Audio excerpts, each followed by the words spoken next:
I'm gonna do hardcore. Beastly.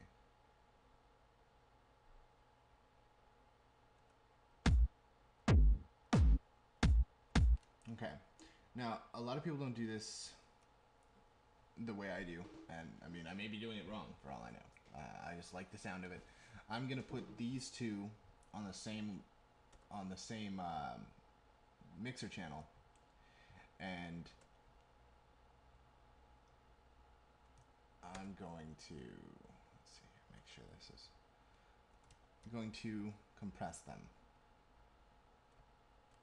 Now, you don't want to do this for all your drums, but I do it with my kicks and my filler. So for now, we're going to just bring in, I put my compressors in the bottom so that everything that happens comes out compressed. For now, we're just going to use a preset. Normally you go through and you're going to find something that you like, something that's going to fit. And I don't like the length of that. I want it to be longer. So I'm going to change the snap so it's more accurate. I changed it to Pro Transient for the time stretching.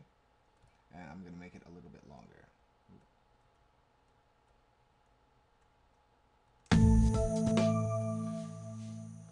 So I'm going to put that everywhere that there's a kick.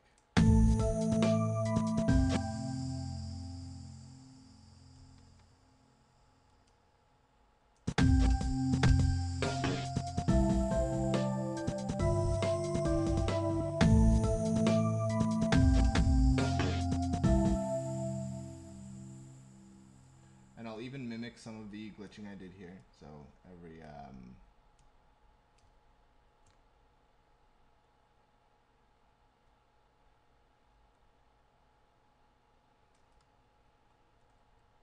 here comes some automation. I'm going to select this region. I'm going to click on these. And just messed up there we go. Right now I'm going to automate the volume control. Volume. This is just going to be a quick drop.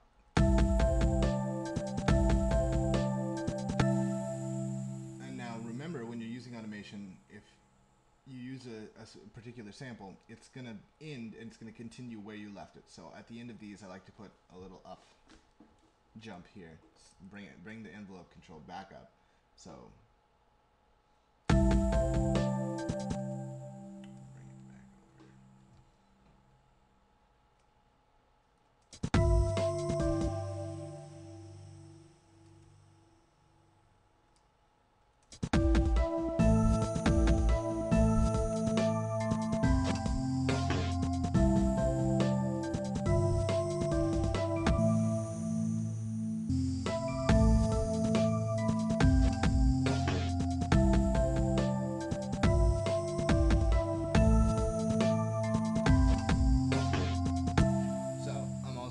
So here's what I've done. I've layered my single hits. This is just simple automation to control the velocity of the kick.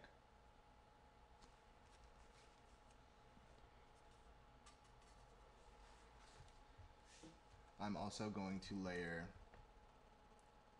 some type of snare. And I'm also going to put the snare on the same effects channel. So it's all compressing together.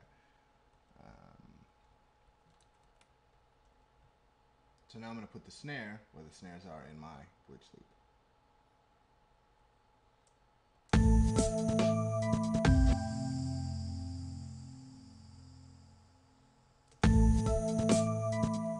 Well, now we're going to notice here's a fun tip.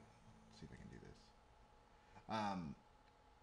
this. It's not, it doesn't, the attack is not happening at the beginning of the sample. So we're going to mouse over it and we're going to hold shift and scroll up, and it's going to move that sample. So now it'll hit.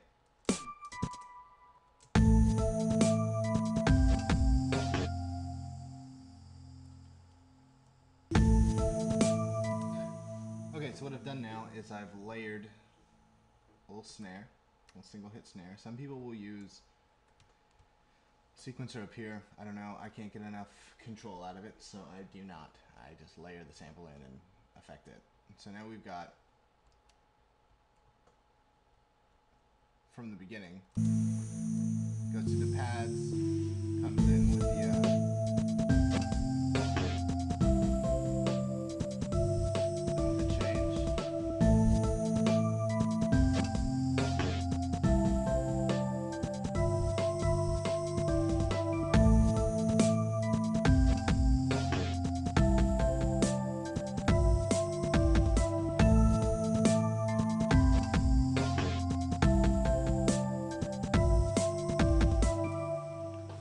sounds like it's making a build up. So what I would do here in this case is I'll bring the pads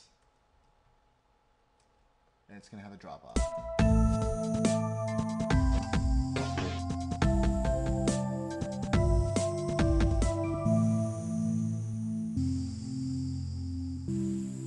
And some sort of bridge.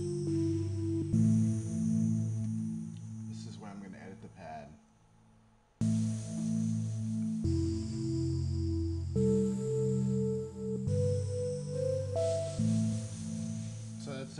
We've got a little bridge now. I've added something very simple, just change the chords, and that's going to lead way into some kind of climax or a break, some kind. So it's going to be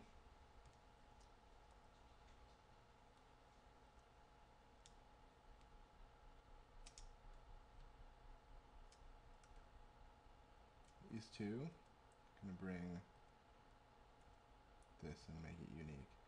So something that's going to be fast going on here, and we'll convert it to a faster drum beat.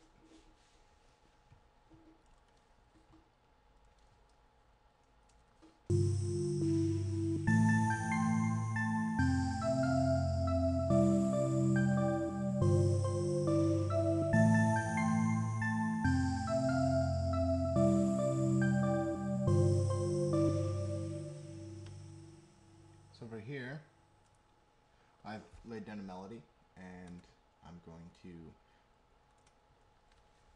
put these glitch drums back in, but in a different format.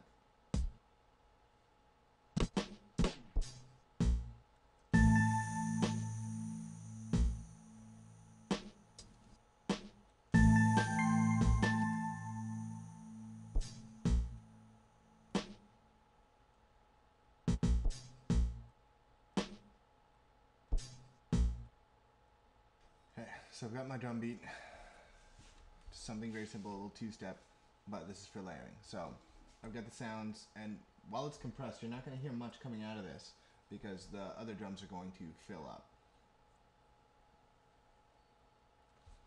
But it is going to add a dynamic, and if they weren't there, then it wouldn't be good. But now we're going to add filler. So now we've got the basic pattern of what's going to happen. We're going to add the filler in between. Okay, so what I've done is I built on top of my two-step.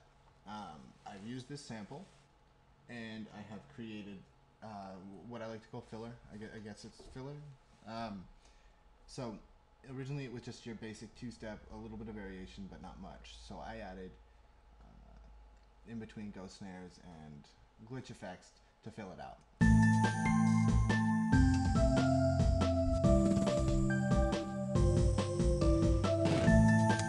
So you're going to hear what that's going to do for you here in a second.